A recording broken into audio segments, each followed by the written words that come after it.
My friends, welcome back to Anti-War Radio on Chaos 95.9 in Austin, Texas. And welcoming back to the show our regular guest, Gareth Porter. He's an independent historian and investigative journalist. You can find him at the American Prospect, the Huffington Post, and IPS News. We run all his IPS stuff at antiwar.com/Porter. And you may recognize his name. I interview him almost every week because almost every single article he writes is worthy of discussion, I think. And I really appreciate you making time for us again today, Gareth. Welcome to the show. Thanks very much, Scott. Glad to be here. Let's see. White House fought NIE over an old charge. And basically what you do here is you go through the history of U.S., Bush-Cheney administration accusations against Iran and the changing shape back and forth and around again in terms of what exactly the United States government has been accusing them of doing in terms of nuclear weapons. So I guess could you just get the ball rolling and tell us where they started and how they started to shift it? Well, the pattern that we see when you look at the outline of the evolution of the Bush administration's policy toward Iran's nuclear program is that, when the first evidence came out that Iran was moving toward a uranium enrichment facility, the Bush administration immediately said, well, that's prima facie evidence that they want a nuclear weapon, that they have, in fact, a nuclear weapons program already in being. In other words, simply having uranium enrichment itself was considered the evidence that that they were actually working on nuclear weapons. Well, that sounds familiar. That's about where we are this week again, aren't we? Well, that's exactly right. Okay, now we got to go the long way around to how we got here. Yes, what we're talking about is going a full circle. But in the meantime, what happens is then Iran moves to an agreement in late 2003 with the European three, Britain, France, and Germany, under which they agreed voluntarily to suspend any uranium enrichment-related activity.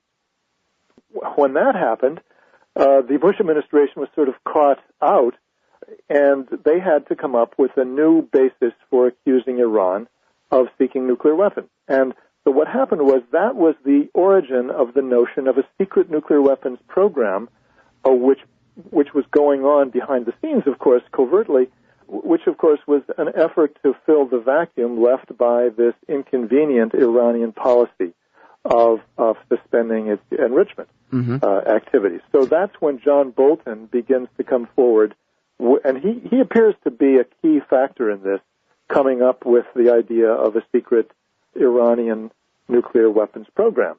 It was he who first articulated the idea, and it's interesting. I mean, I didn't cover this in my story, but Bolton developed this notion of the Persian bomb, which is an interesting concept because, at that point, you still had the reformist Iranian government of Mohammad Khatami in power, and, the neocons hated the reformist government because they believed they stood in the way of regime change. So he accused Khatami of having the Persian bomb, which he admitted had nothing to do with sort of fanatical Islamic regime. He referred to it as a nationalist phenomenon, a nationalist Iranian phenomenon. That's just part of the background of that Bolton concept of a secret Iranian bomb program. Now, wait. Now, what year was that? That was before? That was 2004. Oh, okay. 2004, before the election of Ahmadinejad as president. Okay. So then, that continues to be the Bush administration line through 2004, and it's reiterated by Bolton and then by the U.S. ambassador to the IAEA, Gregory Schulte, in November 2004, after the Iranians then reached a new agreement with the European three, Britain, France, and Germany, in mid-November 2004, under which the Iranians extended the uranium enrichment suspension, and the Europeans in turn agreed that they would negotiate with Iran a new agreement, a formal agreement, which would meet Iran's concerns about its own security and about the political issues surrounding the Middle East. So there was clearly a quid pro quo involved in that agreement. In any case, that was the situation that the Bush administration faced in 2004-2005. Now, that's when, in early 2005, the Bush administration called for a commissioned a new NIE on Iran's nuclear program, among other issues, but particularly the nuclear program. And clearly, what Cheney, Bush et al. Wanted was an intelligence finding that would back up this Bolton line of a secret Iranian nuclear weapons program. But instead, the 2005 NIE, which came out in May 2005, failed to back that idea. They came up with no evidence to support it, or said, concluded that there was not clear evidence of a secret nuclear weapons program. And so that left the neocons again out in the cold. This situation was clearly still rankling them in 2006 when a new situation arose, when Iran began to enrich uranium once more because the negotiations with Europe did not pan out. The Europeans backed off under pressure from the United States, backed off the negotiation of a substantive agreement in which they would offer real security concessions to the Iranians. So the Iranians then began uranium enrichment, and then you had a situation where the Bush administration hardliners wanted to have it both ways. They wanted to cite the uranium enrichment, but also a secret uranium enrichment program that they alleged the Iranians had, paralleling the publicly acknowledged one.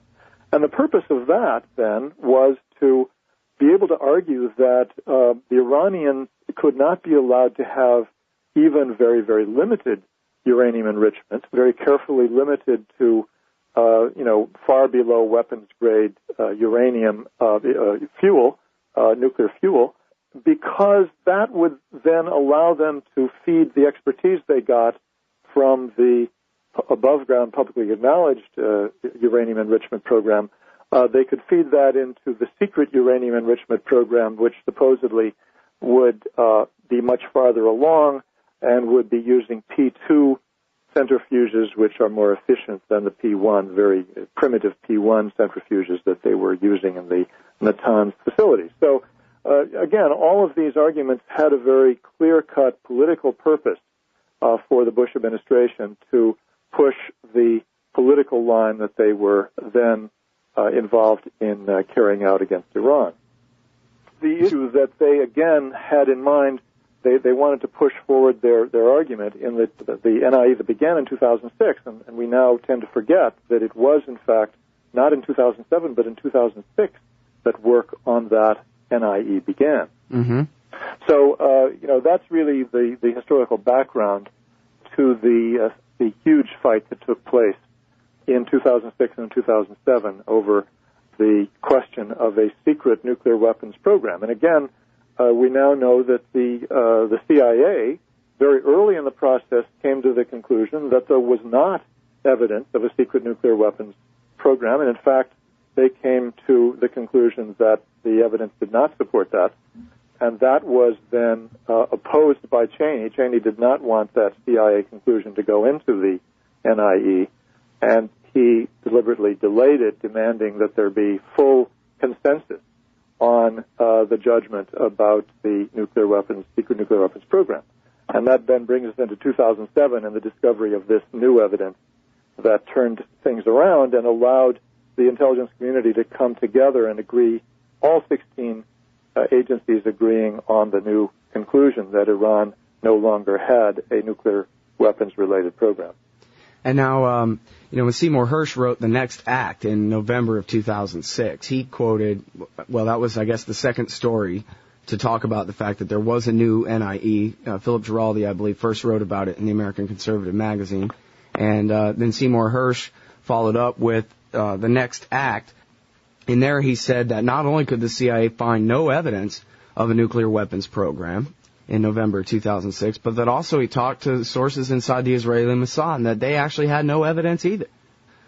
Tzipi Livni, I forget how to pronounce her name exactly, but the foreign minister of Israel, in one breath, apparently behind closed doors, as revealed in Haaretz, says, Iran's really not a threat to us. Even if they had nuclear weapons, which they don't, they're not really a threat to us. We don't have any evidence they're making nuclear weapons. And then she's the same one, apparently, telling the world that the CIA now is wrong and that they do, in fact, have a secret nuclear weapons program, et cetera. Well, that's right. I mean, Israel, of course, is arguing very vociferously against the conclusion of the NIE, and Hirsch did cite an interview that he had with a high Israeli intelligence official, unnamed, of course, which very strongly defended the view that Iran did in fact have a secret nuclear weapons program which paralleled the public one, and which had both weaponization component and a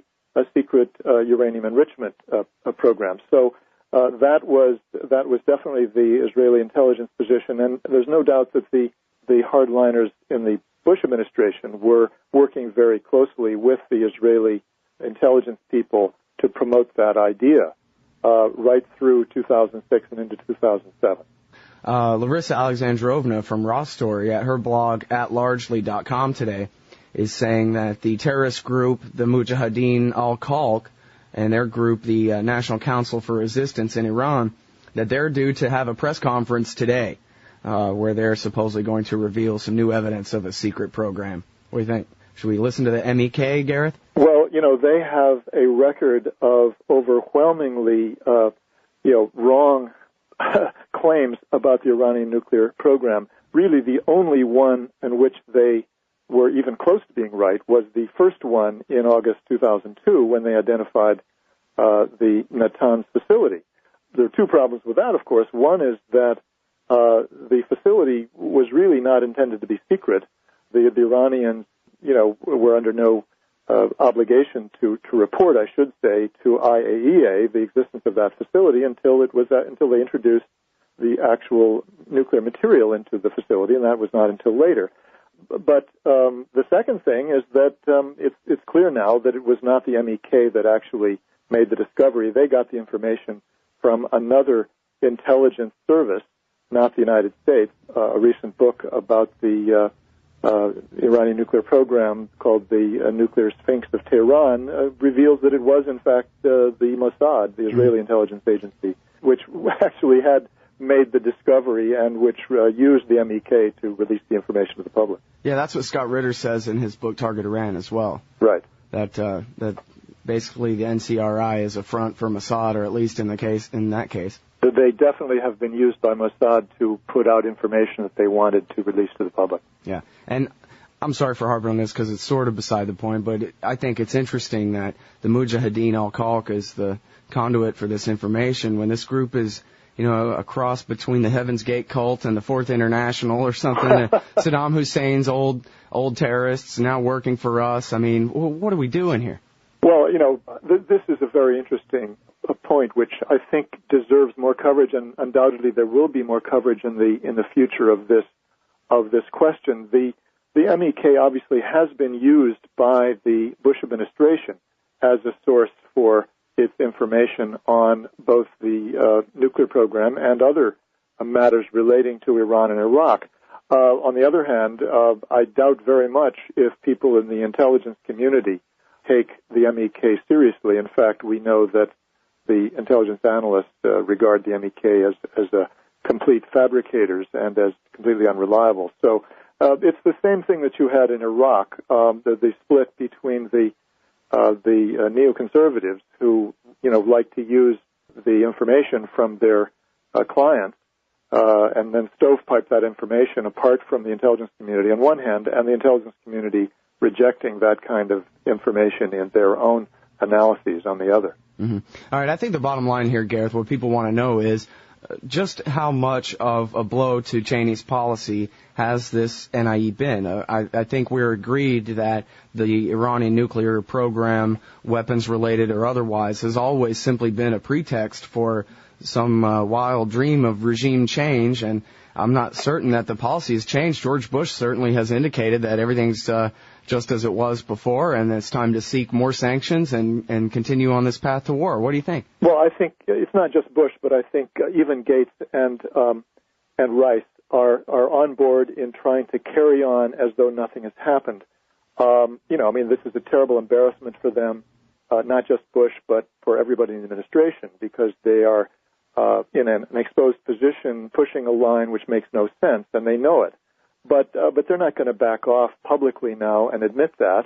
That's too embarrassing. So I think that, all of the top officials of the administration will soldier on, at least for the time being. But the question is whether down the road in 2008, Rice and Gates will prevail in the White House to say, look, we are dead in the water here.